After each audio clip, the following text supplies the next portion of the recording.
Em janeiro, eu tava explorando ao redor de uma das filiais abandonadas da Freddy's para o que iria ser o meu próximo vídeo. Enquanto procurava uma entrada segura, notei uma câmera jogada em uma lixeira. Claro que isso seria o sonho de qualquer explorador urbano, porém quando eu olhei as gravações eu perdi completamente a vontade de continuar naquele lugar. O que eu vou mostrar pra vocês é a coisa mais estranha que eu já vi.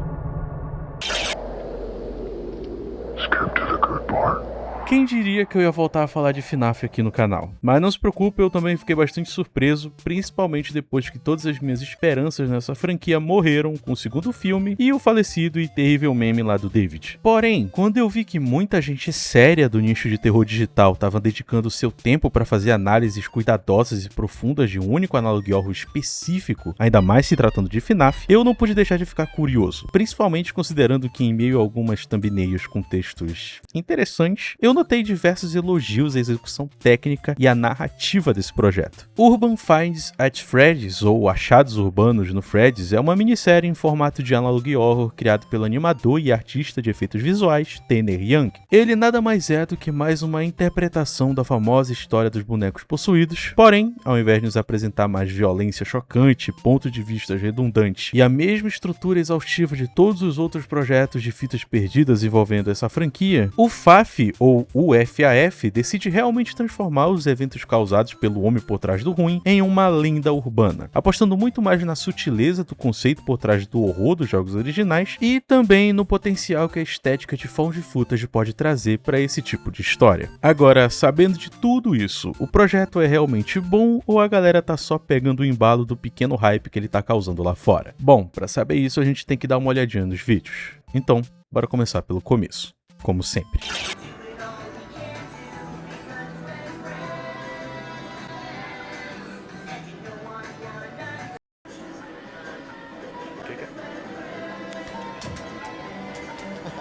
Die, Homer. Como dito no texto presente na introdução desse vídeo, essa gravação só chegou ao público porque a câmera foi encontrada por alguém em um dos restaurantes abandonados da Freddy's, o que praticamente significa que, assim como na história que a gente conhece, o restaurante era bastante popular em um certo período e acabou sendo totalmente fechado após algum evento que no momento ainda não foi especificado. De qualquer forma, a gente acompanha o ponto de vista de um personagem não nomeado que praticamente registra sua experiência dentro do restaurante durante o seu período de atividade, seja brincando no jogo de fliperama ou até mesmo gravando uma das apresentações feitas pelos mascotes principais do local. Well, I think it's time to wake up Ennard. What do you think we should do, Freddy? I don't know, Chica. He's a pretty shy guy. He just needs a little encouragement. Come on out, birthday clown.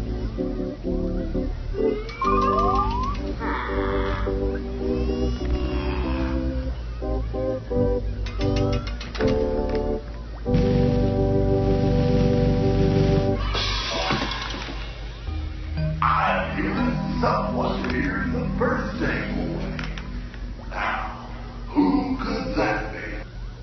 Antes da gente continuar, eu preciso realmente falar sobre o design desses animatronics, porque, sinceramente, esses devem ser os bonecos mais bizarros e assustadores que eu já vi em uma reinterpretação da obra. E olha que nenhum deles tem boca cheia de dentes ou olhos vermelhos. Olhando com atenção, tem algo muito perturbador no fato deles realmente parecerem aqueles animatronics ferrados que a gente vê nas gravações de quando a Chuck E. Cheese estava perto da falência, principalmente quando a gente observa a boca do Fred que está praticamente pendurada na cabeça do endoesqueleto. A Chica, por outro lado, é obviamente a mais assustadora deles, mas essa versão do Ennard aqui com certeza vai atormentar os meus sonhos de noite. Porém, apesar disso, eu admito que eu gosto do fato dele ser tratado aqui como um personagem realmente canônico da franquia, mesmo que ele seja só uma cabeça bizarra de palhaço dentro de uma caixa. Nas gravações seguintes, a gente tem mais alguns trechos da apresentação dos bonecos, então a gente consegue ter uma boa visão do design do Bonnie, do Foxy e até mesmo do Balloon Boy, que por algum diabo de motivo parece se encaixar muito mais na estética dessa versão do restaurante do que lá no FNAF 2, quando ele aparece pela primeira vez. Talvez seja porque aqui os bonecos parecem muito mais robôs de festa do que realmente bonecos hipertecnológicos. Mas isso é bem mais questão de gosto pessoal meu do que realmente algo que faça diferença. E por sinal, é justamente no momento em que o Joãozinho do balão aparece que o show é repentinamente interrompido.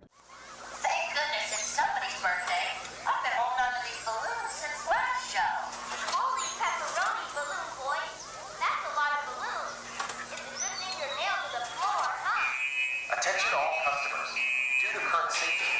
We ask you to remove yourself from your seat and find the nearest available exit.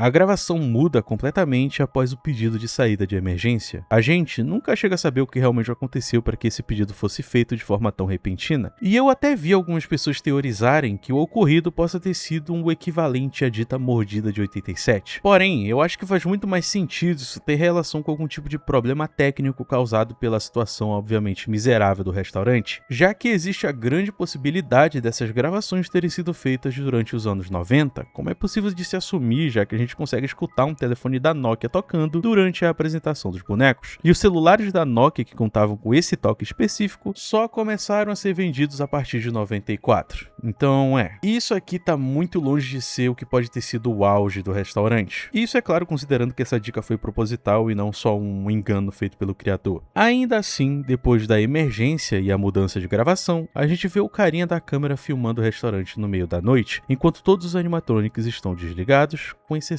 da Chica, que parece contar com alguma coisa estranha nos seus olhos.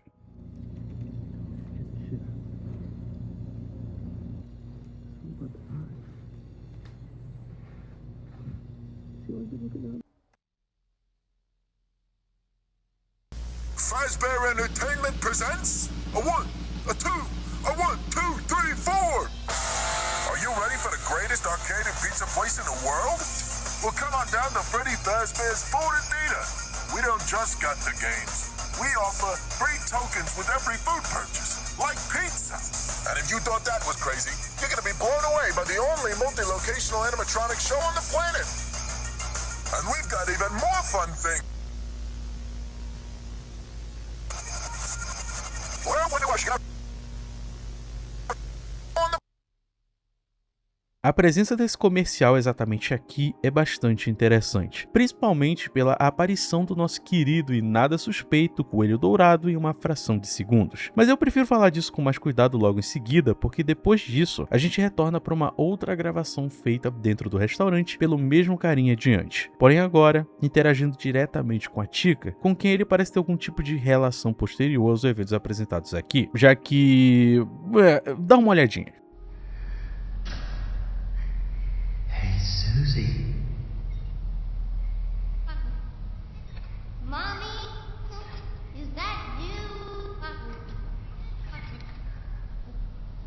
Oh, it's you.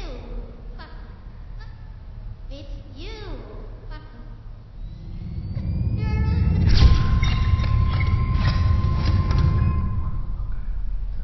Essa cena é interessante e se destaca por vários motivos. Não só por referenciar diretamente o nome da Suzy, que é uma das crianças desaparecidas na suposta lore canônica de FNAF, mas também por sugerir que a pessoa fazendo a filmagem é bastante familiar para ela, e claramente não de forma positiva, já que as luzes do palco começam a enlouquecer e ela é praticamente forçada a retornar para a posição original. O mais bizarro dessa cena com certeza possa ser o fato dela não acontecer de forma aleatória, já que a Chica literalmente só reagiu porque o carinha da câmera chamou ela pelo nome, ou seja, ele sabia que a alma dentro dela era da Suzy, e a única forma dele saber disso é pelos rumores ao redor da tragédia das crianças desaparecidas ou estando diretamente envolvido com essa tragédia. Mas ainda é um pouco cedo para essa teoria e esse vídeo basicamente termina com o Fred fazendo o jumpscare mais bizarro que eu já vi em qualquer interpretação da obra e que muito provavelmente fez o câmera se molhar todinho nas calças.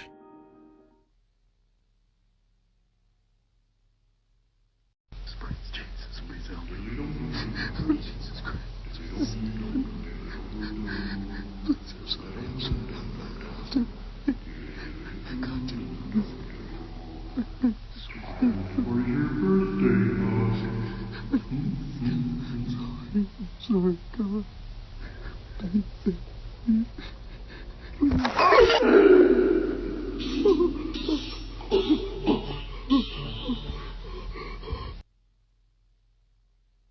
I'm losing, man.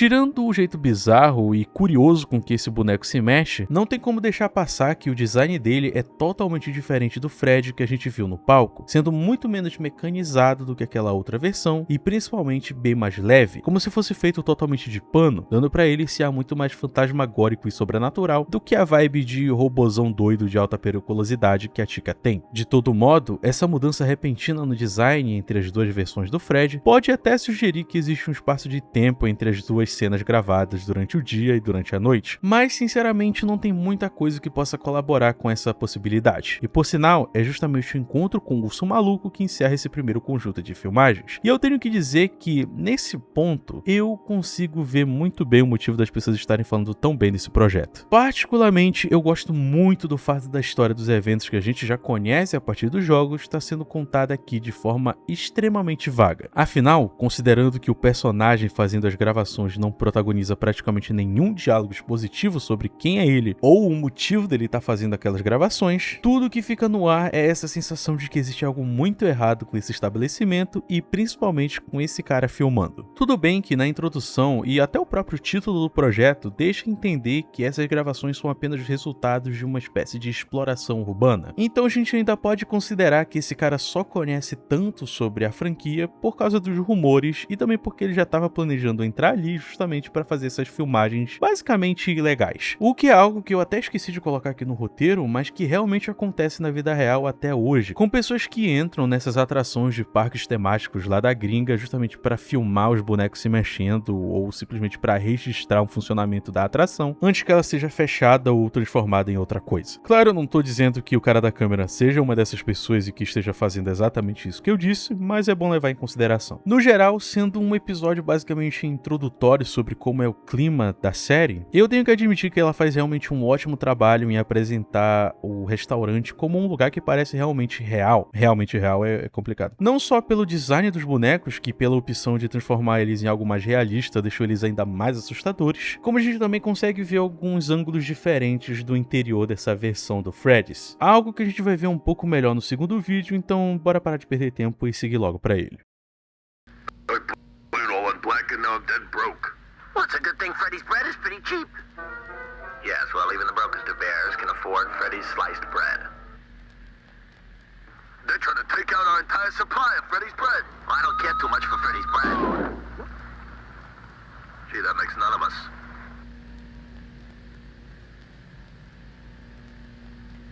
I think we got a decent bonus this year. As long as it's real money and not that Freddy's bread crap again. Fredbear, you're fired! Some people are so ungrateful.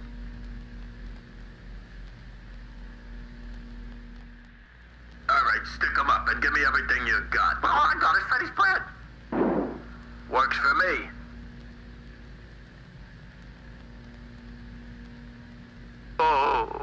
Gee, Fredbear, what's the matter? I ran out of all my Freddy's bread. Oh, don't be such a baby. All my Freddy's bread. Oh, don't be such a baby. Hey.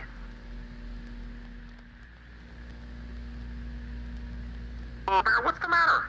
I ran out of all my Freddy's bread. Oh, don't be such a... O vídeo anterior tem como propósito apenas a divulgação das gravações que o dono do canal teria encontrado em uma Freddy's abandonada. Porém, na descrição, ele deixa bem claro que apesar de tudo que ele viu no conteúdo, ainda existia aquele pingo de curiosidade do que mais havia escondido naquelas paredes abandonadas, dizendo que estava apenas juntando coragem para voltar lá, obviamente estando armado por segurança. O segundo vídeo, por sua vez, começa com uma explicação bastante interessante, onde ele conta que recebeu ainda mais conteúdo vindo de um e-mail enviado por um fã do canal, e que essas gravações eram ainda mais estranhas que a anterior. Desse jeito, a primeira coisa apresentada é esse pequeno compilado de comerciais extremamente antigos da Freddy's Bread, ou pão do Fred, que seria o primeiro produto vendido pela Fazbear há muitos anos antes dos restaurantes e pizzarias. É por isso que a gente vê esses pequenos curtas do Fredbear e do Springborn se envolvendo em algumas peripécias, que na verdade são inspiradas em uma série real de comerciais de café da marca Wilkins, que basicamente seguem o mesmo princípio, onde um personagem diz que não consome o produto e o outro acaba destruindo a vida dele por cometer essa heresia. Eu acho que parte de vocês já devem saber disso, considerando a quantidade de criadores de conteúdo que já analisaram essa série, mas eu acho esse detalhe interessante de destacar porque é uma curiosidade bastante interessante, principalmente porque o criador conseguiu embolar perfeitamente o mesmo clima de humor absurdo que também existe nos curtas originais, tanto que dá uma olhadinha neles, é bem engraçadinho. Okay, buddy, what do you think of Wilkins coffee? I never tasted it. Now, what do you think of Wilkins? You know, people who don't drink Wilkins coffee just blow up sometimes. Oh, that's a lot of... See what I mean? De todo modo, eu não posso deixar de ignorar...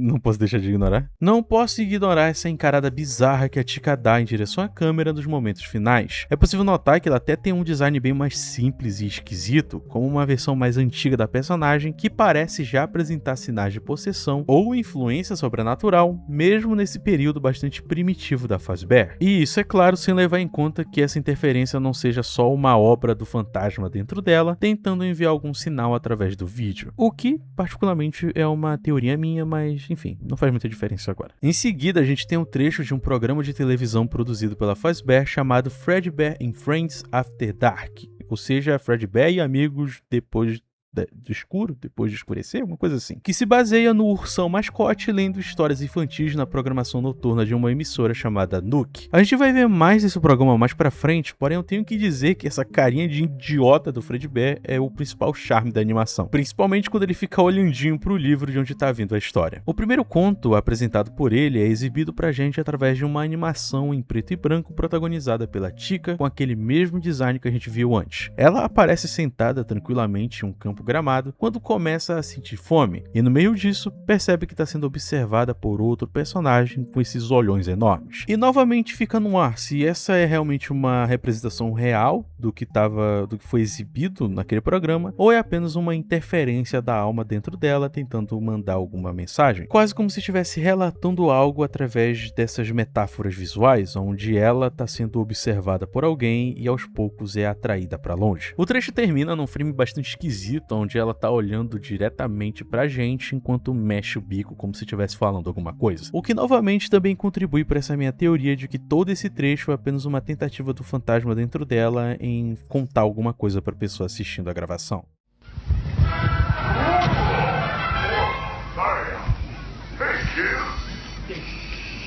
Say, you folks know what time it is? It's showtime!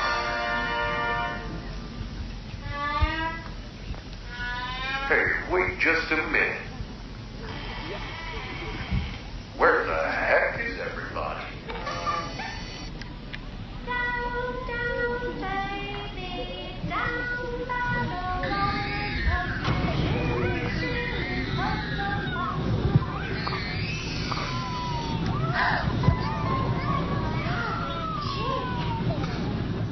Desse jeito, no próximo vídeo a gente tem mais uma gravação feita em um dos estabelecimentos da Fazbear, que nessa ocasião representa uma apresentação feita por um animatrônico do Fredbear e uma participação bastante interessante da Circus Baby, que na suposta linha do tempo da franquia original só teria sido criada muito tempo depois do Fredbear deixar de ser utilizado, o que basicamente confirma que esse projeto aqui não segue exatamente os eventos do jogo original e que realmente tem uma ordem própria de eventos, o que particularmente torna o trabalho de interpretar essas gravações muito mais legal do que só ver as mesmas coisas sendo contadas de forma diferente. Além também de dar um destaque bastante interessante para esses personagens que muitas vezes ficam presos só naquela vibe ficção científica, ao invés de também estarem envolvidos na toda a história sobrenatural envolvendo espíritos e coisas assombradas. Eu não sei se o que eu disse aqui fez sentido, porque eu tô gravando isso aqui de madrugada, tô morrendo de sono, mas enfim, espero que você tenha entendido o que eu quis dizer. Um show engraçadinho e meio bobalhão é exatamente o esperado dessas apresentações de restaurante. Porém, a cereja do topo desse bolo de estranheza surge depois das considerações iniciais, justamente no momento em que o companheiro de palco do Fredbear é anunciado. E nós, que conhecemos a história dessa franquia de cabo a rabo, sabemos muito bem de quem se trata.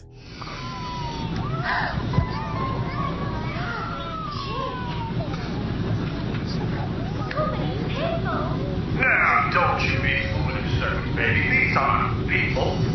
Why, these are paying customers. What these customers came for is a show. Of course, it couldn't be no show without my favorite little yellow rabbit himself, Barney.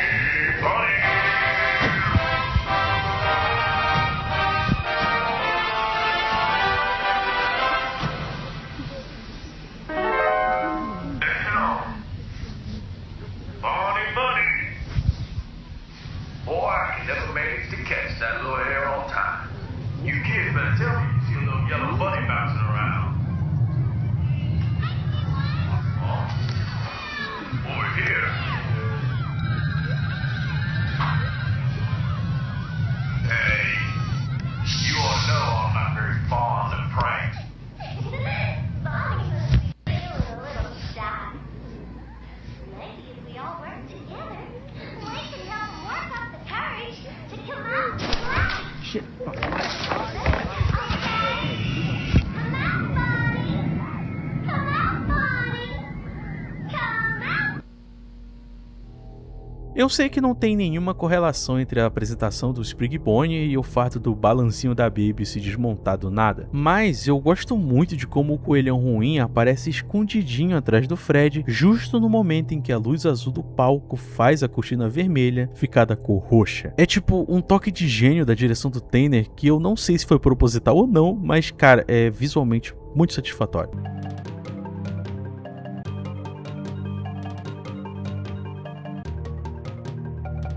Ainda assim, a gravação termina no momento em que os problemas técnicos do palco ficam impossíveis de ignorar, nos levando para outra gravação, essa agora feita de noite, da exata mesma forma que a gente viu na anterior. Porém, essa é extremamente mais direta do que a outra, porque o cameraman parece estar explorando a parte do parquinho das crianças quando entra em um dos tubos de escorregar e encontra alguém.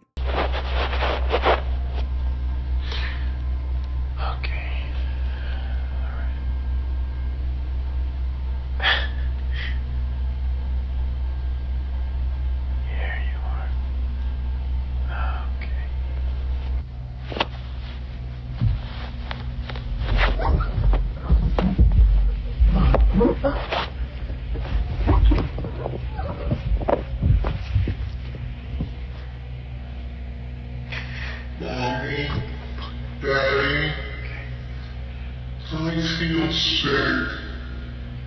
Jeremy? Can I sleep in your bed tonight? What are you doing in here, Jeremy? Huh?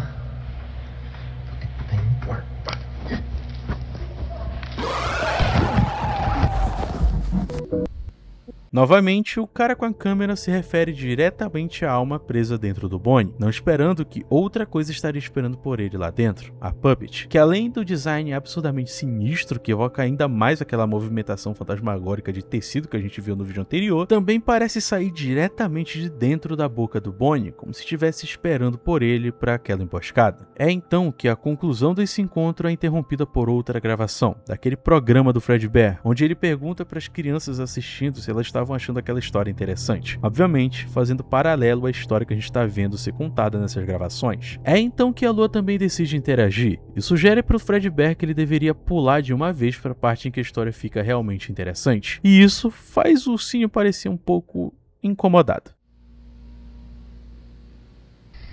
What's the matter? Come on, this is pretty interesting, right? Hey guys, I think we should just skip to the good part. Skip to the good part? That's not how you're supposed to tell stories.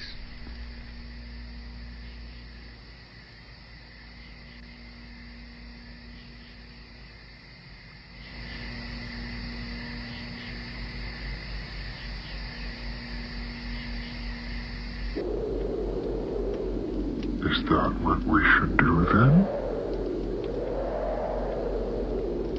Skip to the good part.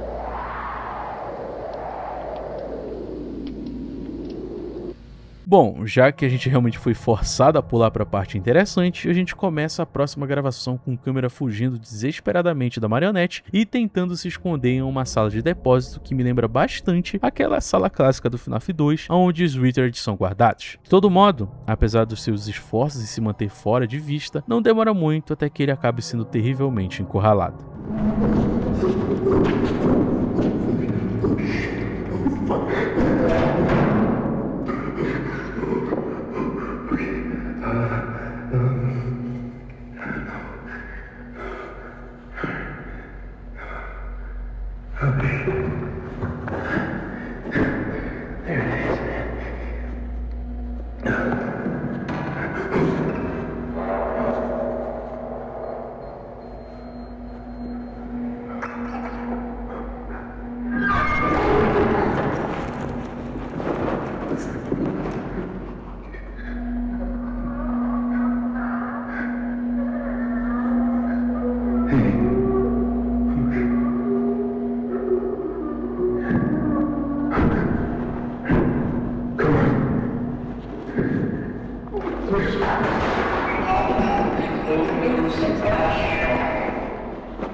Here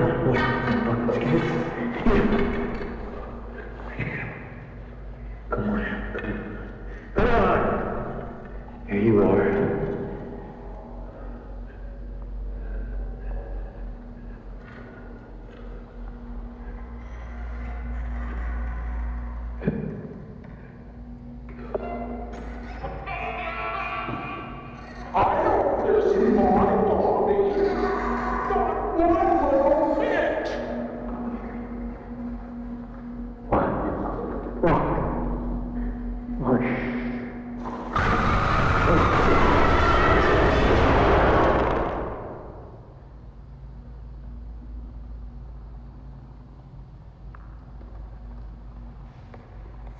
Eu vi algumas teorias das pessoas dizendo que a pessoa responsável por essa gravação muito provavelmente seria o homem por trás do ruim, e que ele deveria estar voltando no restaurante justamente para atormentar ainda mais a alma das suas vítimas, fazendo elas se lembrarem das suas antigas identidades. E um dos principais argumentos a favor disso é justamente a risadinha que ele dá quando vê uma placa direcionada aos pais para que tomassem conta de suas crianças.